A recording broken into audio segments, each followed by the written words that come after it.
नमस्कार, मैं ऋचा भाटिया आप सभी का स्वागत करती हूँ आरोग्य में। दोस्तों, आज का ये एपिसोड महिलाओं के लिए बहुत ही स्पेशल है, बहुत ही खास है और ख़ास तौर से उन महिलाओं के लिए जिनको सेक्स से जुड़ी समस्याएं हैं लेकिन वो किसी से भी बात करने से हिचकिचाती हैं। तो ये एपिसोड आपके लिए है, इसे बिल्कुल भी मिस मत कीजिएगा। तो आइए बिना देर किए स्वागत करते हैं हरिद्वार कनखल के जाने माने वैद्य दीपक कुमार जी का। वैद्य जी, आपका बहुत बहुत स्वागत है आरोग्य में। वैद्य जी, आज का एपिसोड हमारा बहुत खास है और स्पेशली महिलाओं के लिए, क्योंकि आज के एपिसोड का टॉपिक है विमेन सेक्सुअल वेलनेस। तो मैं आपसे ये जानना चाहती हूँ, मेरा पहला सवाल यही है कि लॉस ऑफ सेक्स ड्राइव और loss of libido in women, यानी कि कामेक्षा की कमी, बहुत सारी औरतें, बहुत सारी महिलाएं इस प्रॉब्लम से जूझ रही होती हैं और वो किसी से शेयर भी नहीं कर पाती हैं या फिर हिचकिचाती हैं। तो मैं आपसे ये जानना चाहती हूँ कि ये प्रॉब्लम होती क्यों है, क्या कारण है इसका? ऋचा जी, पहले हम भौतिकता की ओर नहीं थे। एक कमाता था, सभी खाते थे और सभी प्रसन्न थे।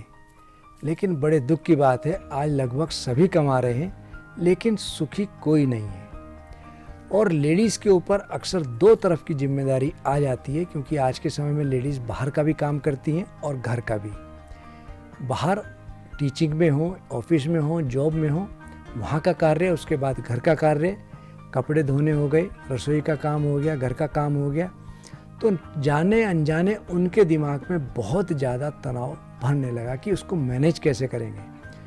और जब जब तनाव बढ़ता है तो मैं अक्सर एक बात कहता हूँ, चिंता से चतुराई घटे, घटे रूप और ज्ञान, चिंता बड़ी अभागनी, चिंता चिता समान, तुलसी भरोसे राम के, निर्भय होके सोए, अनहोनी होनी नहीं, होनी होके हुई। हम लोगों ने स्ट्रेस लेवल इतना पाल लिया, हम अपनी दैनिक जो ऊर्जा खर्च करते हैं वह हम प्राप्त नहीं कर पाते। चाहे वो आराम ना मिल पाता हो, खाना पीना हमारा ठीक ना हो, उसके कारण हमारे शरीर के अंदर कमजोरी आने लगती है। और जब ये कमजोरी आने लगती है, हमारा किसी काम में मन नहीं लगता और मन ना लगने के कारण शरीर चिड़चिड़ा होने लगता है। और कुछ बीमारियां हैं जिनके कारण भी इस प्रकार की दिक्कत होती है। और आयुर्वेद में एक बात कही है, हितम हित हितम सुख दुख, मायुस्तस्य हिता हितम, मान चैतच यत्रोकमायुर्वेद से उच्यते।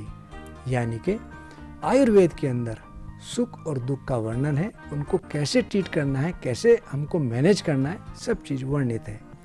हम लोग आज के समय में अपना खाना पीना भूल चुके। हमने बहुत सी चीज़ वो अडॉप्ट कर ली जो हम बाहर के देशों में कूड़ा करकट थी। और यदि हम अपना खाना पीना ठीक करें तो हम काफ़ी बीमारियों से बच सकते हैं। एक बात मैं आपको और कहूँगा, हम लोग पानी का सेवन बहुत कम करते हैं और जाने अनजाने इस प्रकार करते हैं कि वह फ़ायदा कम और नुकसान ज़्यादा करने लगता है। अजीर्ण भेषज्यवारी, जीर्णवारी बलप्रदम, भोजने चामृतवारी, भोजनांते विषप्रदम। यानी कि यदि हमें कभी अजीर्ण की दिक्कत हो, उस समय पानी का सेवन औषधि का कार्य करता है। और यदि हम भोजन करने के पश्चात पानी का सेवन करें तो वह विष का कार्य करता है। भोजन पचने के पश्चात यदि हम पानी का सेवन करें तो वह अमृत का कार्य करता है। और हम भोजन के मध्य में पानी सेवन करें तो वह दवा का कार्य करता है।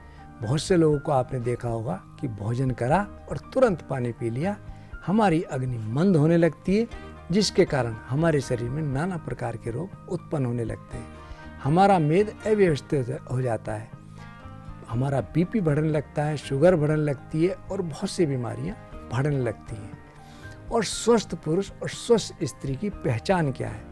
मैं अक्सर एक बात कहता हूँ, सम दोष है समाग्निश्चय, सम धातु मल क्रिया, प्रसन्न मातेन्द्रिय मना स्वस्थ इत्यभिषीयते। यानी कि सम दोष, हमारे वात पित्त कफ, हमारे दोष सम होने चाहिए।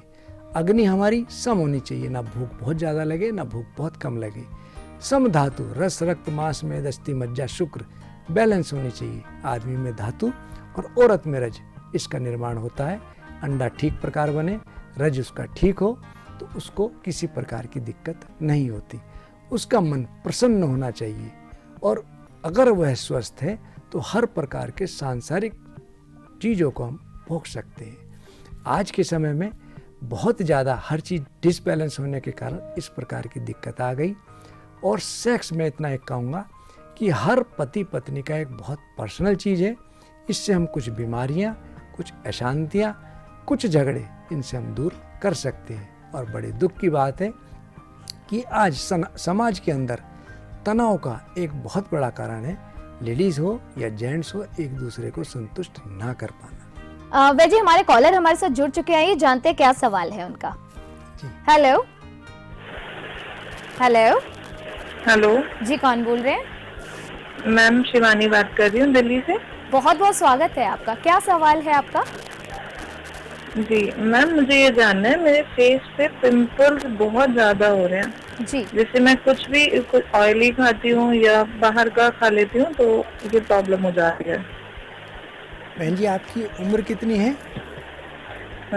डॉक्टर साहब 25 ईयर्स। आपको लैट्रिन कैसी है? ठीक रहती है।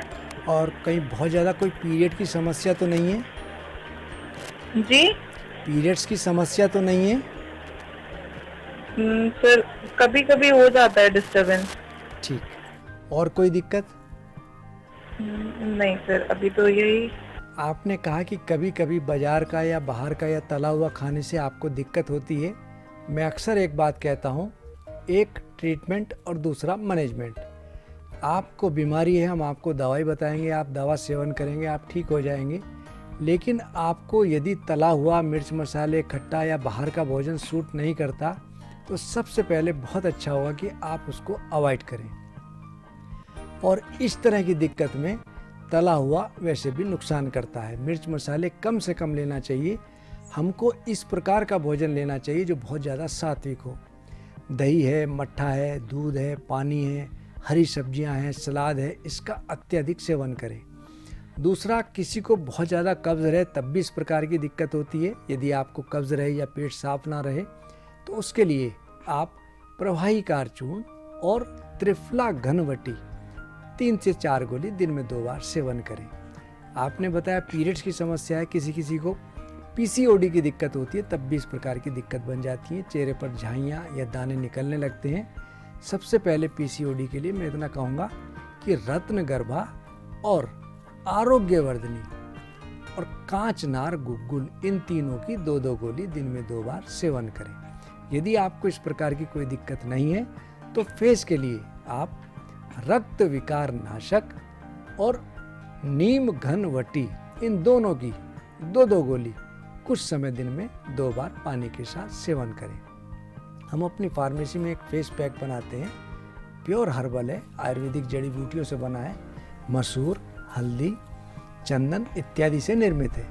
आप उसको प्रातःकाल नहाने से आधा घंटा पहले दूध में मिलाकर अगर मुंह पर लगाएंगे और आधे घंटे बाद आप अपना चेहरा साफ कर लें तो आपका चेहरा अलग ही निखरने लगेगा। ज़्यादा अच्छा हो आप रात को सोने से पहले आधा घंटा पहले चेहरा साफ कर लें। और सुंदर बाहर तेल, जो हम एक तेल बनाते हैं, सुंदरता जिसको कम लगे या जो इस तेल का प्रयोग करे तो मैं कह सकता हूँ सुंदरता उसके पीछे भागती है। रात को 2-3 मिनट हल्के हाथ से चेहरे की मालिश करें। आप अपनी इस समस्या से निश्चित रूप से निजात पा लेंगे।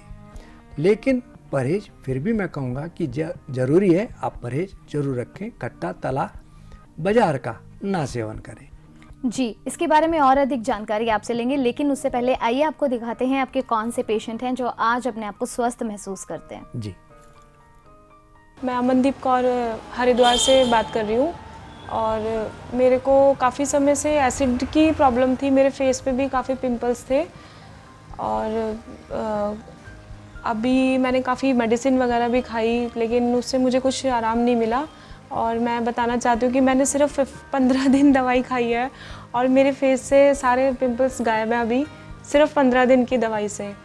और मैं अभी और दवाई लेने के लिए आज यहाँ आई हूँ आगे के लिए, और मैं इसको कंटिन्यू करना चाहती हूँ ताकि मेरा जो एसिड है वो जड़ से ख़त्म होए और मेरी लाइफ जो है स्मूथली चले।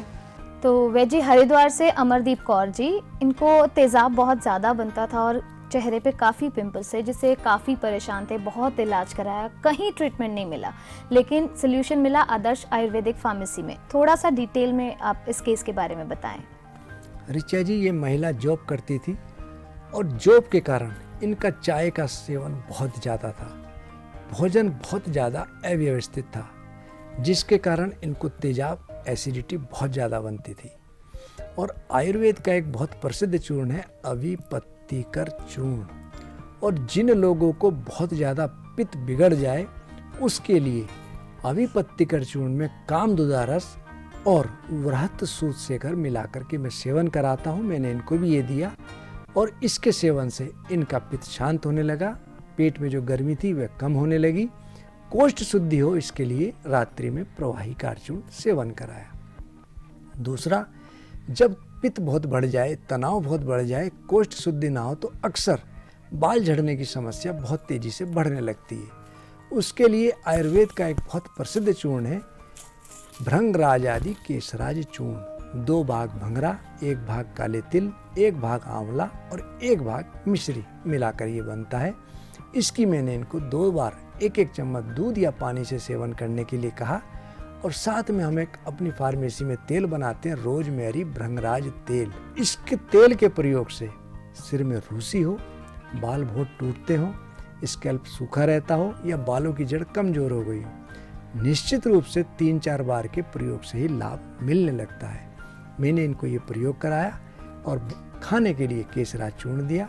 धीरे धीरे इनकी बालों की समस्या दूर हुई और मुंह पर जो इनके झाइयाँ, चेहरे पे दाग, धब्बे और कील मुहासे थे, उसके लिए रक्त विकार नाशक और आरोग्यवर्धनी नीमगन, इन तीनों की 2-2 गोली प्रयोग कराई। भगवान के आशीर्वाद से धीरे धीरे इनके बाल टूटने खत्म हुए, इनका पित्त जो बहुत बढ़ा हुआ था, पित्त की शांति हुई और साथ में इनके चेहरे पे जो दाग, धब्बे, छाइयाँ थी वह भी ठीक हुई। हम अपनी फार्मेसी में एक चूर्ण बनाते हैं, मनोहर भास्कर चूर्ण। किसी का कितना ही पित्त बिगड़ा हुआ हो, किसी को कितनी एसिडिटी बढ़ रही हो, जी मिचलाता हो, उल्टी उबकाई आती हो, 1 चम्मच यदि हम मुंह में डाल के चूसने लगे तो 1 दिन में ये अपना प्रयोग दिखा देता है। और हम अपनी फार्मेसी में एक क्वाथ चाय बनाते हैं, मिंट लेमन टी। गर्मियों में ये चाय बहुत अच्छी है, इसमें पुदीना और नींबू से निर्मित है।